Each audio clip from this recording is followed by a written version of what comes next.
Ар бир адамдын үй бүлөнүн бюджети болгондой эле мамлекеттин да бюджети бар. Биз бүгүн мамлекеттик бюджетке акцент жасайбыз.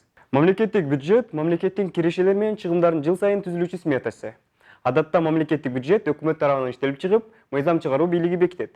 Өлкөнүн бюджет салык саясатын, тийиштүү активдерди башкаруу жана милдеттенмелерди жүргүзүүдө мамлекет менен башка субъекттердин ортосунда экономикалык мамилелер түзүлүп, андан мамлекеттик бюджетте көрсөтүлгөн акча агымдары пайда болот.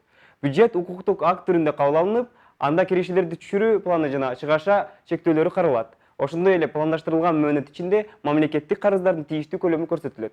Бюджеттеги чыгымдардын өзөгүн негизинен бюджеттик структурага эмгек акы төлөө, пенсия, жөлөк пул жана башкалар түзөт. Ал бөлүштүрүүчү, турукташтыруучу жана көзөмөлдөөчү милдеттерин аткарат. Мамлекеттик бюджет өлкөнүн киреше менен чыгашаларынын эсебин туура пландуу бөлүштүрүү зарылчылыгынан пайда болгон. Мисалы, Англияда 17-кылымдын аягында бюджет деп өлкөнүн киреше чыгаша документи аталган.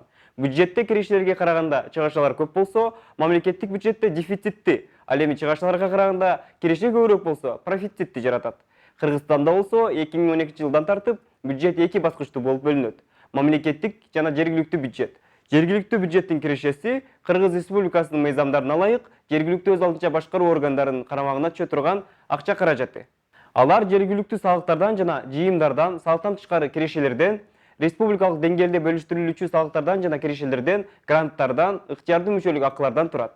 Жергиликтүү жана мамлекеттик бюджетти биз шайлаган эл өкүлдөрү мамлекеттин өнүгүүсүнө багыттап бекитип берет. Ошондуктан депутаттарды шайлоодо туура чечим кылуубуз шарт. Маргарет Тэтчер айткандай, эч кандай мамлекеттик акча жок, бир гана салык төлөөчүлөрдүн акчасы бар. Видео жаккан болсо лайк басыңыз, катталганды унутпаңыз.